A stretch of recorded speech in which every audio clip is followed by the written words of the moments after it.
Assalamu alaikum. Wa alaikum salam.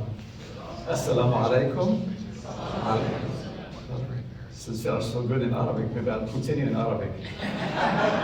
No, I'll proceed in English, okay? Speak Arabic? طيب, Assalamu alaikum. Good. I am glad to be with you. I don't know whether glad is joyful or happy. I have to ask the pastor maybe to give you another sermon about gladness. Yeah. But it's good to be with you. As he was speaking, about glad and joyful, it reminded me of a visit that I have to a Baptist church in Eugene. I wasn't really there to speak. I just happened to be there. And somebody introduced me as a Palestinian Christian from Jerusalem. So after the service, a group of people from that church were interested to talk with me. And we had a nice conversation. One of the people, he had a sneaky smile on his face. And he said, "Oh, you are a Palestinian." I said, "Yeah." He said, with a smile on his face, "Did you bring any explosive to you today to the church?" And I noticed he was halfway kidding, and I told him, "Oh, no, not this Sunday. I bring it to church every other Sunday." So, it is happy, but it is also sad, because this is how people think sometimes when they think of Palestinian, that it has to be dealing with terrorism and explosives and things like that, which is not true. Okay, so this is my theme, as you see it on the board. Preventing justice is directly linked to October 7th. So I want to show how October 7th didn't just happen in a vacuum. It just happened because there are reasons for it to happen, and I'm going to bring these reasons to you. Now, if I'm trying to explain October 7th, that doesn't mean I justify what Hamas is doing. You need to help, differentiate. I'm explaining what I believe it is happening, but I'm not for Hamas, and I'm not defender of Hamas. I'm a Palestinian Christian. Hamas are not Palestinian Christians. They are Palestinian Muslims. But I understand something about why they did it, and I'll explain it to you, but please understand that I'm not defending violence, terrorism, bloodshed, or death. I don't do that as a follower of Jesus Christ. I just don't do that. All right, we agree? Good. Then let's proceed. Okay, this is what I'm going to be sharing with you. First of all, I'm going to say a little bit about myself and my family and my background. Second, I'm going to give you some definition of terms. Sometimes we say like intifada. What does that mean? Okay, I'm going to be explaining some of these terms. Number three, I'm going to focus on the proposition. Preventing justice is directly linked to October 7th. That is my theme. That's where I want to emphasize things. And then the immediate factors that caused October 7th. There are long-term factors and there are short-term immediate factors, and I want to try to bring the immediate factors. Then I want to talk a little bit about the current situation in the Palestinian territories, whether it is in the Gaza Strip or whether it is in the West Bank. Then I'm going to talk about our Christian response. How do we, as children of God, respond to the situation in Gaza? And then we will have questions and answers, if you are lucky, if I leave any space for questions and answers. But if during my talk you see something and it triggers an emotion in you, and you want to interrupt me and say, Alex or Reverend Awad, can I ask my question? You can do so. You don't have to wait until the end. If you have a burning question or something that I put there that you may not understand. Okay, the truth. Christians of all ages, all cultures, all denominations, and all circumstances are called to be committed to the truth. Jesus said, "You shall know the truth, and the truth shall set you free." Truth can be uncomfortable when it clashes with our world view. You know, many churches will never allow me to go and speak to them because they are not comfortable with the things that I would be saying. So that's why I'm glad to be here and that you are here to listen to me. In war, the first victim is the truth. So now, I'm not trying to say what I say is the truth and everything else is not truth. No, don't misunderstand me. What I am saying that you and I pursue truth. We need to work to find the truth in any situation around the world, and especially in a situation where there are people dying, like in Palestine and Israel. Okay, this is where I was born in Jerusalem. This is a picture of Jerusalem taken from the Garden of Gethsemane that we read about in the New Testament. And you can see in the middle of the picture almost, you can see what we call the Dome of the Rock. And on the left side of the picture, you can see the Al-Aqsa Mosque. This is the neighborhood where I was born. It's called Musrara. It's in West Jerusalem. It's about 15 minutes walk from the old city. This is Musrara. And my family lived in Musrara until 1948. And in 1948, there was the first Arab-Israeli war. And all of my family, all the Christians and the Muslims who lived in Musrara were pushed out. And we became refugees. And so we have to leave our neighborhood, and we became refugees in the old city in East Jerusalem. But this didn't happen only to my family, but to many Christians and to many Muslims who lived in Musrara when the Jewish invaders came and took over our houses, our homes, our gardens, everything we ever had. The sad thing about it is that what happened in 1948 is happening in Gaza today, and even worse. My father, who was a civilian, was shot and killed in 1948 in a crossfire between the Jewish militia, the Haganah, and also the Jordanian army. He was not a soldier, but he was shot and killed, leaving my mother with 7 children. So immediately after he was shot and we buried him, we have to move from West Jerusalem into East Jerusalem. And we became refugees and we lost everything we had. That's not only us, but nearly 800,000 Palestinians lost everything in 1948. This is my mother with the 7 of us, my siblings. And my mother was a committed Christian. Her motto was, never look back, always look forward. Never ask why God, always ask how God. And never harbor hatred in your heart, always forgive. That was an amazing for a woman in 1948, especially after she lost her husband. But anyway, she was a committed woman. She went immediately and registered in college. She studied to become a staff nurse, a registered nurse, and she was able to raise a family of 7.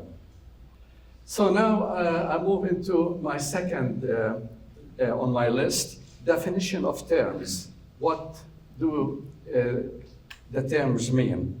And please, if you have one word that I don't put on my list, put your hand up and say, Alex, what does this word mean? And I'd be very glad to tell you. I noticed that you had the word atfaluna today. And atfaluna means our children. Beautiful word, atfaluna, our children. And I'm so thrilled that you are supporting a group like this in Gaza City.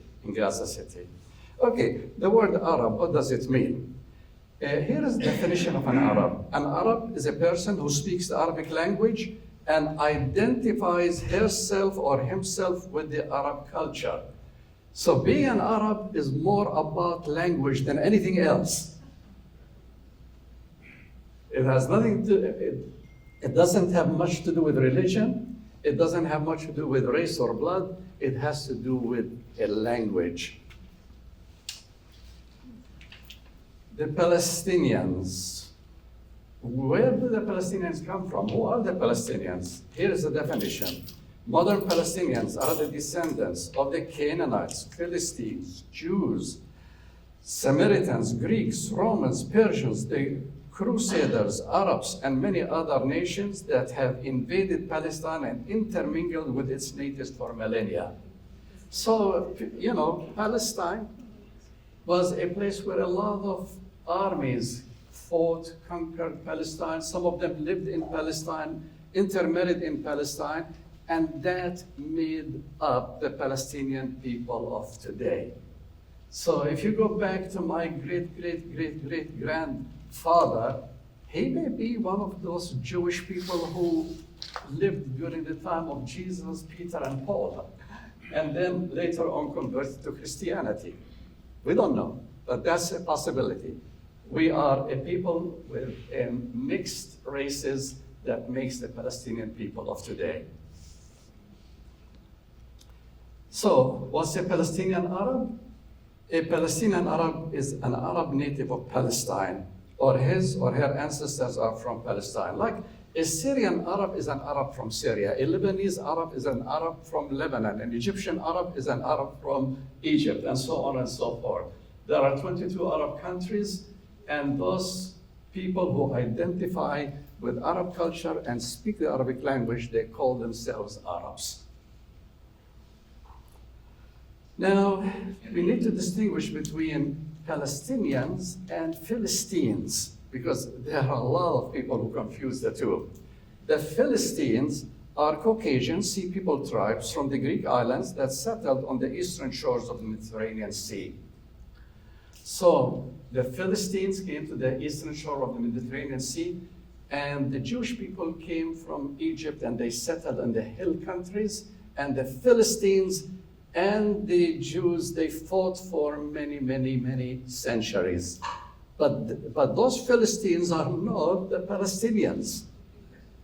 It's important because if you assume that the Philistines are the Palestinians and vice versa, then you assume that Arabs and Jews or Palestinians and Israelis have been fighting for millennia, which is not true. The Arab-Israeli conflict is only about 150 years old and not thousands of years old. Hope you agree with me. All right, we'll continue. Okay, so there are people who call themselves Arab Christians. Like myself, I call myself an Arab, I call myself Christian. And I call myself Palestinian. An Arab because I speak the Arabic language. A Christian because I believe in Jesus Christ. And a Palestinian because I lived in that country, which only until 1948 was called Israel. Before that, it was called Palestine. So, an Arab Christian is an Arab who was born in the Christian tradition or one who believes and follows Jesus Christ. And by the way, these people in the back of the picture, actually the woman standing, that's my grandmother, Nazira. And next to her is her husband, Musa, and other members of the family. So they are Arabs, they are Christians, they are Palestinians. An Arab Muslim is an Arab who believes in Allah, that's the Arabic word for God, in Muhammad as God's final prophet, and in the Quran, Holy Book, as God's final revelation. Judaism, the Jewish religion, is the belief and practice of the Jewish people, as given by G/D, this is an abbreviation of God because the name God is very, very holy for the Jewish people. They don't want to say it, so they say G/D. And recorded in the Torah and subsequent sacred writings. A Jew is a person born of a Jewish mother or one who converts to the Jewish faith. So if your mother or if your grandmother is Jewish, then you are Jewish. Fathers don't count. A Messianic Jew is one who accepts Yeshua, Jesus, as her Messiah and continues to observe Jewish customs and traditions. Today in Israel, there are about 20 to 25,000 Messianic Jews. They are Jewish people who believe in Jesus Christ. An Israeli is a citizen of the state of Israel. Most Israelis are Jews, but a person can be non-Jewish Israeli. 20% of Israel population are Israeli Arabs. 20% of the population of Israel are Israeli Arabs. Since they have the Israeli citizenship, they are called Israelis, even though they are not Jewish. Anti-Semitism, feelings, actions, or writings that express groundless hate towards the Jewish people. In my opinion, anti-Semitism is a sin, and hopefully Christians are not, Christians have been anti-Semitic through the centuries. Hopefully today we are out of it. Zionism, the nationalistic philosophy that developed among the Jews in Europe in the mid to late 19th century that aspires to create a homeland for the Jewish people. You can be anti-Zionist without being anti-Semitic. I think of myself as anti-Zionist because I don't like what the Zionists are doing in my country, but I'm not anti-Jewish, I'm not anti-Semitic. Christian Zionists, Christians who endorse the Zionist agenda based on their understanding of biblical prophecy. Tonight we'll do more about Christian Zionism. Al-Nakba, an Arabic word meaning the catastrophe, and is used to describe the disaster that befell Palestinians in 1948. Hamas, we hear a lot in the news about Hamas, one of the largest and most active Islamic resistance movements in Palestine. Before October 7, Hamas controlled the Gaza Strip. The PLO, the Palestine Liberation Organization, it's a Palestinian resistance movement to the Israeli occupation of the West Bank and Gaza. It was first organized in 1966 and now functions as the Palestinian Authority under the leadership of Mahmoud Abbas. The headquarters of the PLO is in Ramallah in the West Bank. Intifada, an Arabic word that literally means to shake off, used to express Palestinian revolt or rebellion against the Israeli occupation. Jihad, an Arabic word that means struggle. Jihad is sometimes interpreted as holy war, but in fact, it means any struggle against evil in society or within an individual. So when Muslims are fighting alcoholism, it's still called jihad. So it's not only when they are fighting an enemy with a sword. October 7, now we come to my third point in my lecture. October 7 was Hamas's attack on Israel unprovoked. So here is my main topic for this morning. Okay, United Nations General Secretary said Hamas's attack is provoked by 16 years of blockade of the Gaza Strip. 16 years of blockade of the Gaza Strip.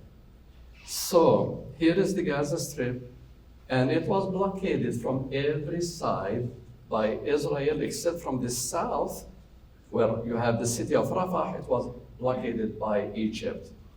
And nothing can go inside Gaza Strip or get outside of Gaza Strip without the permission of Israeli authorities. And from time to time, the Israelis and Hamas will have a fight in the Gaza Strip and many Gazans get killed. That happened again and again, almost every 2 or 3 years, and we are now in the biggest one since October 7. Question, how Yes. large is it? How large? The Gaza Strip is not too large. It's about maybe 10 to 12 miles in the width and about 30 to 40 miles in the length. Yeah, so it's a very, very small strip of land. Sometimes they compare it to the size of Los Angeles. Yeah. October 7th, as a result of Hamas's attack, 1,400 Israelis, including women and children, were killed. And of course, our sympathies, our heart goes for every Israeli that was killed on October 7th. They are all God's children, and we regret the death of any Israeli. Over 120 Israelis were taken hostages, and we continue to pray for the release of those hostages and for them to come back, those who are still alive. So now I'll go to the next thing in my lecture, which is a bit of history, a little bit, a summary of the history of the Arab-Israeli conflict. And still, feel free to stop me and ask questions at any time. Or if you don't agree with me, you are welcome. Through the years, I have developed a lot of callous. So I can take, questions even, or comments even if I don't agree with them. But it's just a little bit of the history. Okay, we have 3 kinds of Zionisms. One of them is called Christian Zionism, one of them secular or Jewish secular Zionism, and one of them is religious Jewish Zionism. All of these Zionisms were developed in Europe about 150 years ago, and they came up with a slogan, Palestine, a land without a people, for the Jews, a people without a land. A land without a people, for a people without a land.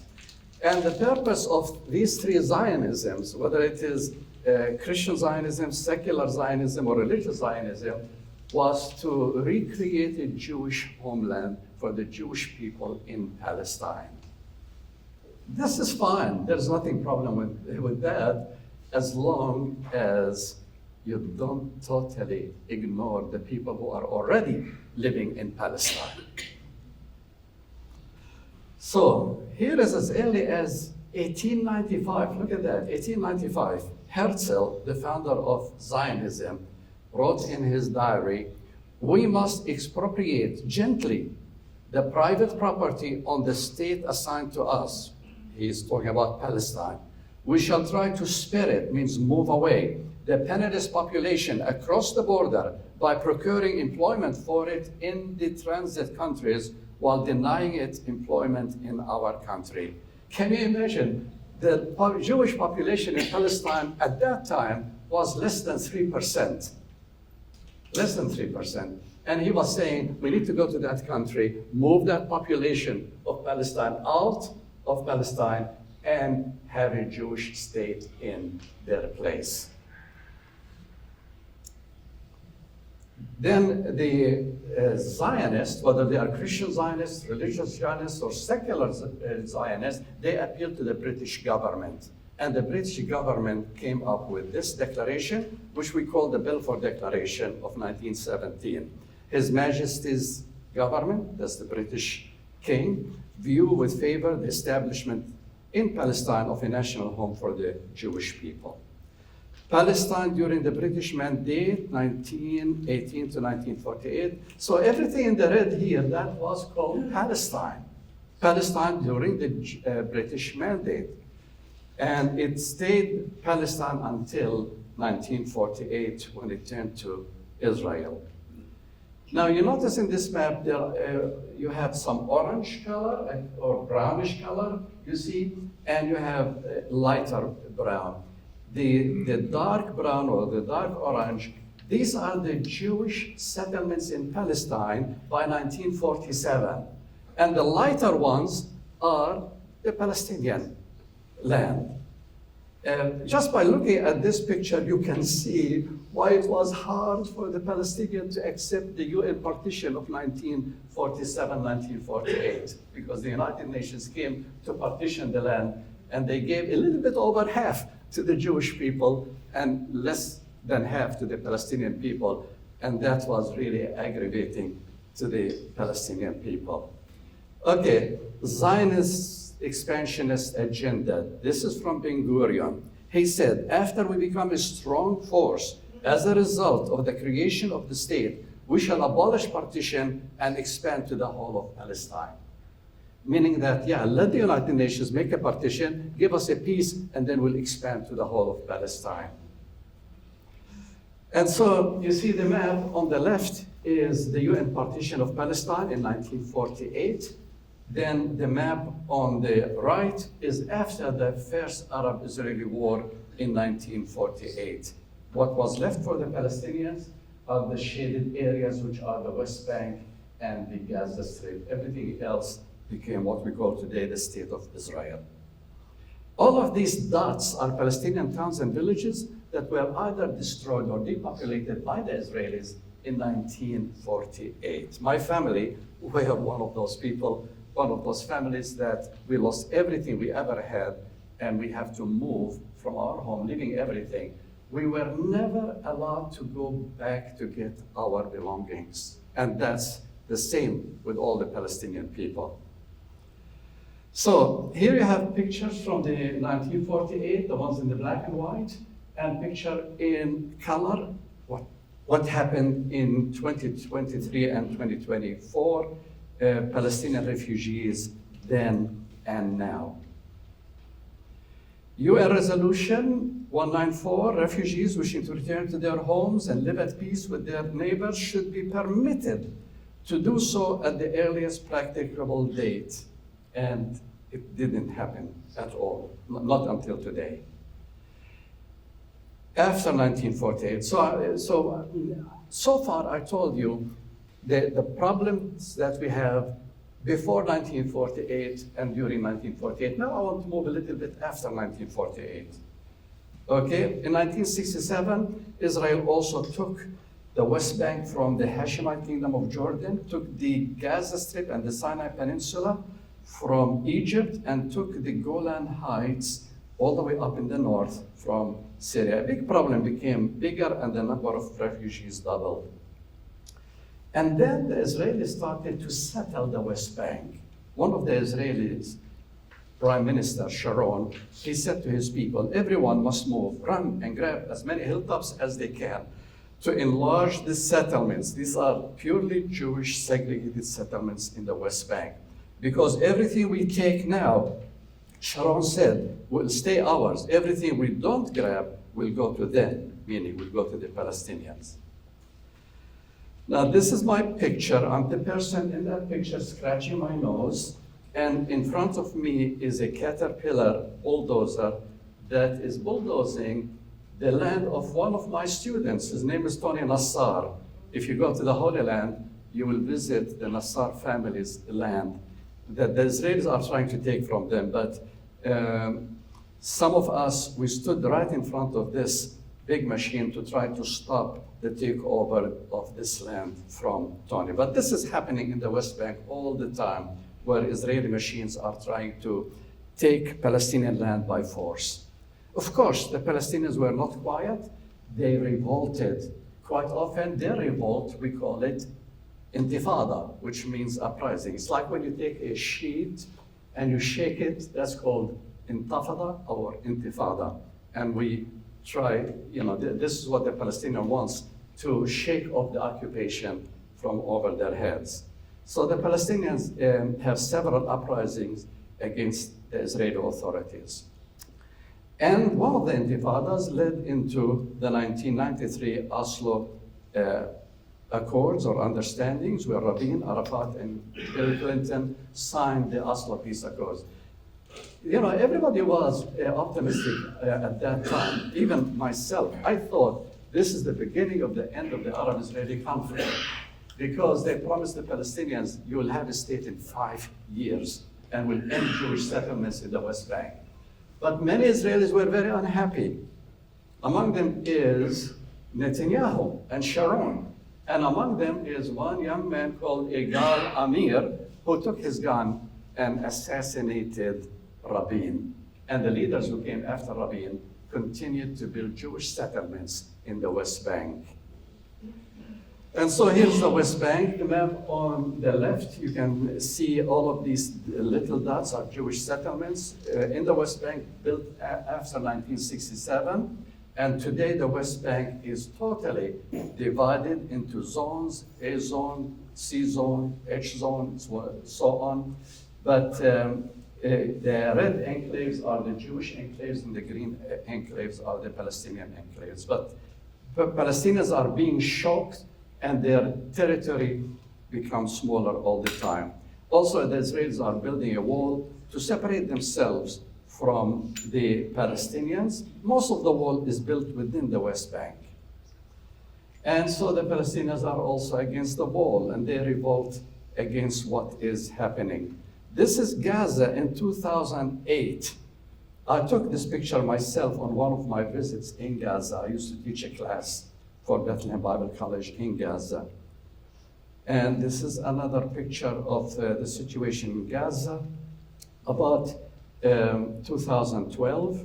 This is 2014. The Palestinians went demonstrating against the wall and they were met with live ammunition. About 200 Palestinians were killed and many were injured. And every time, the Israelis, they call it mowing the lawn, like cutting the grass. They come to Gaza, they kill a lot of people, and they do a lot of mischief in Gaza. Here are the numbers in 2021. Palestinian kills 30, Israelis killed 12, Palestinian children killed 68, Palestinian homes demolished 2,000, Palestinian homes damaged 15,500, Palestinians in Gaza made homeless 50. Why I'm showing you this? My point is that all of this happened before October 7, which really led to October 7. That's what was going on before October 7. And here's another thing that was going on that aggravated Palestinian Muslims. This is what they call the Temple Mount area, or the Al-Aqsa Mosque, which is at the bottom of the picture, the Al-Aqsa Mosque, and the Dome of the Rock at the top. Many Israeli leaders, even members of the Israeli Knesset, including Netanyahu, are saying, now we are strong enough, the state of Israel is strong enough, we can destroy these and rebuild a Jewish temple in their place. And can you imagine, there are about 2 billion Muslims in the world and they consider this place holy for Muslims. And if they destroy this place, then you can imagine Third World War, happening. But many Israelis are, not all Israelis, and of course, I want to say, some Israelis are against that. Many Israelis don't agree with each other on this, and some of Israelis are much for peace and justice, even for Palestinians.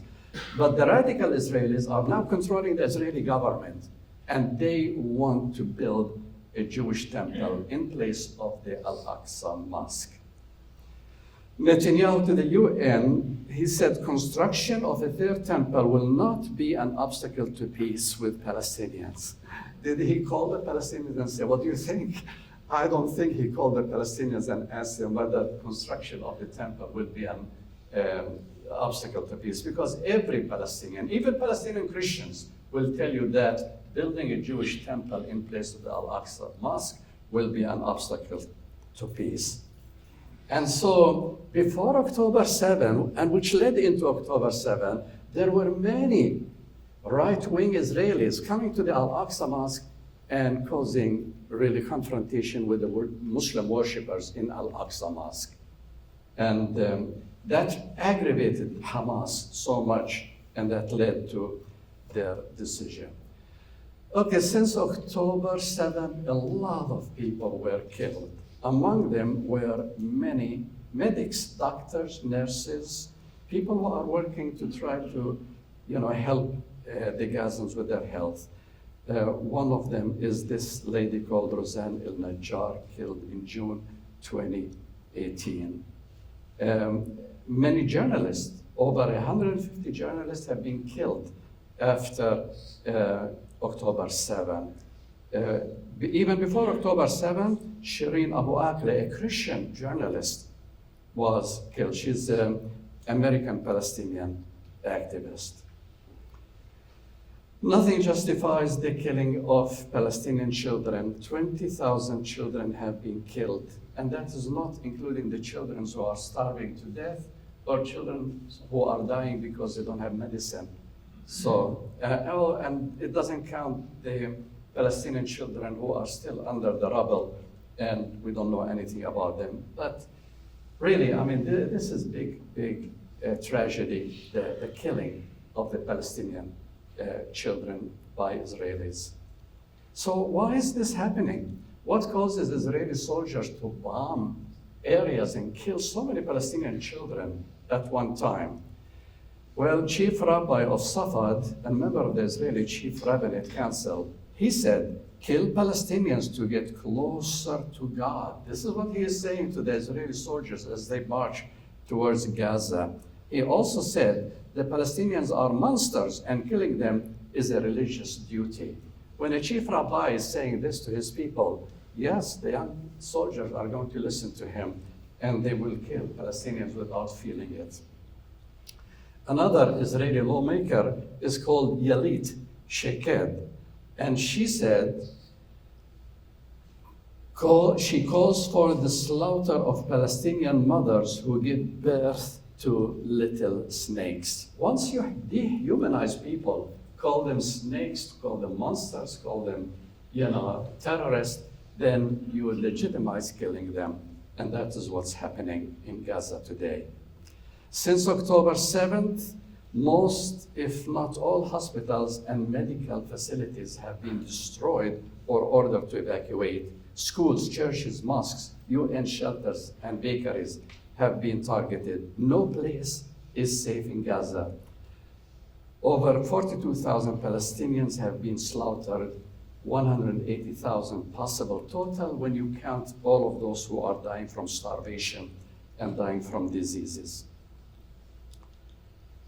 Since October 7th, 75% of all homes, buildings, and businesses in Gaza Strip were demolished by Israeli forces. Over 1.5 million Palestinians were ordered to leave their homes in the north and go south. And the Israelis will say, go to the south, it's a safe place.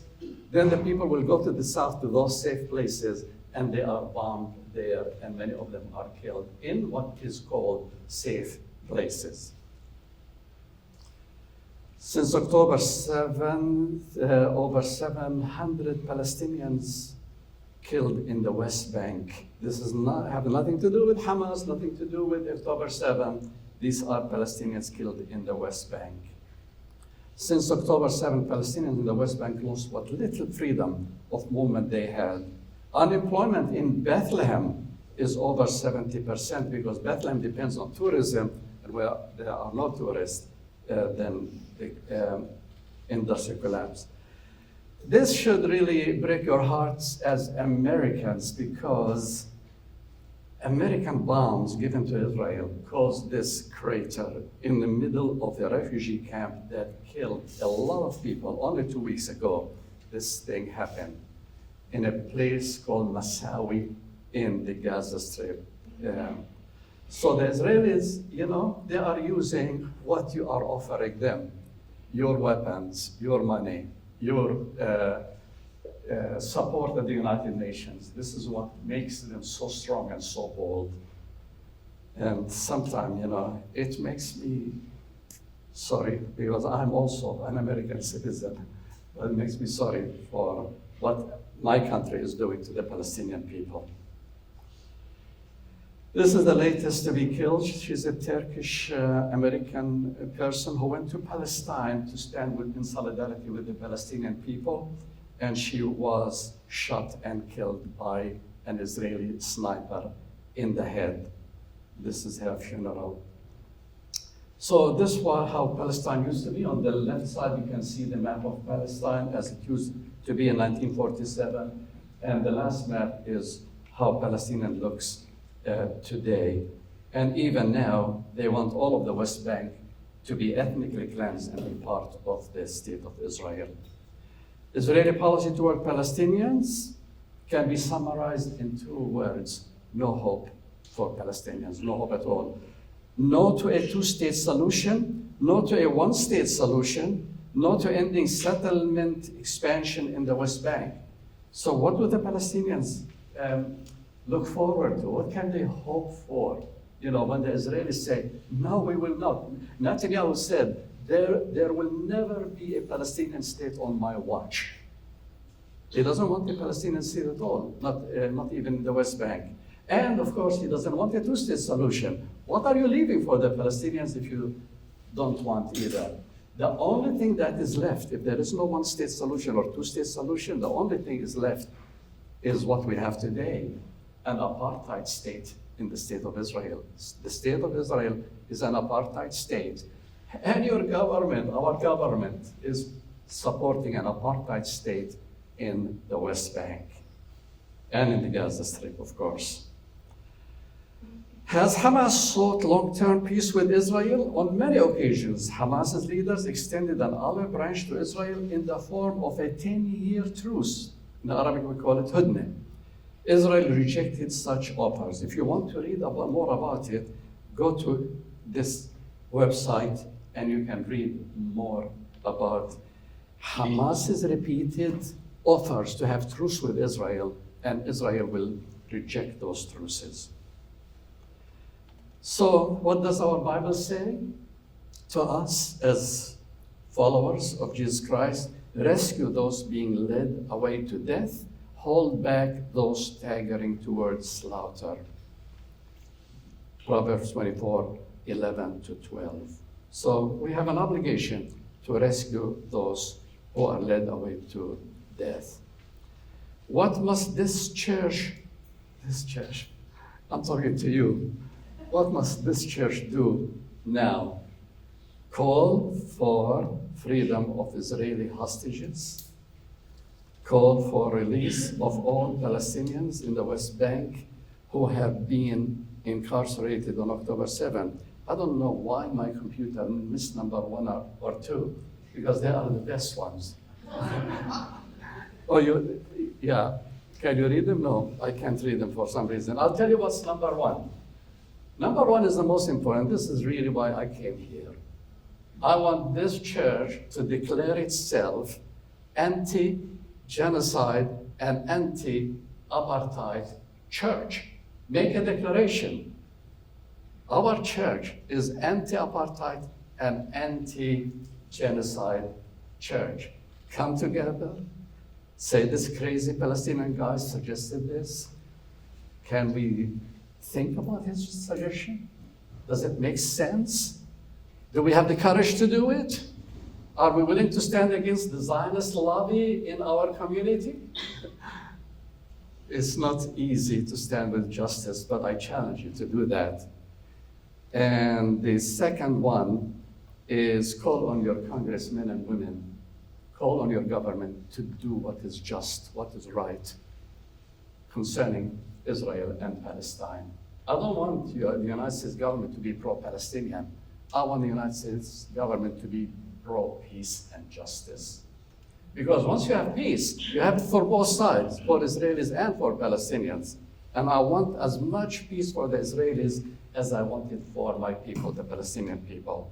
So, and then call for freedom of Israeli hostages, call for release of all Palestinians in the West Bank who have been incarcerated by October 7. Oh, here it is. Here it is. You know, the computer played trick on me. Declare that this church stands against ongoing genocide. Can anyone say amen for that? Amen. Hey, I'm glad to hear that. Okay. And, okay, maybe number 2 is here. Call for an immediate ceasefire. Number 3, call for the freedom of hostages and so on and so forth. Okay, what to do when the dust settles, when there is a ceasefire in Gaza? Let's hope there will be a ceasefire in 2 weeks, in a month. I wish tomorrow. You know, what do? Call on the U.S. to be a balanced broker of peace. A lot of the problem in the Middle East is a result of a failed US policy in the Middle East, really failed. It's not good for America, it's not good for Israel, it's not good for the Palestinians, it's not good for the whole world. It is a failed US policy in the Middle East. Call for the end of the siege of Gaza, call for the convening of a peace conference that would envision an end of hostilities and a lasting solution. Ask and demand that Gaza would be rebuilt. Ask and demand the end of the Israeli occupation. I'm really thankful that you are supporting Atfaluna in Gaza, the school for the deaf. That is really a wonderful thing, and I really appreciate it from the bottom of my heart. But we need to solve the problem so that there won't be more people suffering in Gaza, more children suffering in Gaza. And you as American citizens, I believe you have an obligation to reach out to your government and demand peace in the Middle East. And I hope that you would listen to my call this morning. Thank you so much. And now, if you have questions, I'll be very glad to answer your questions.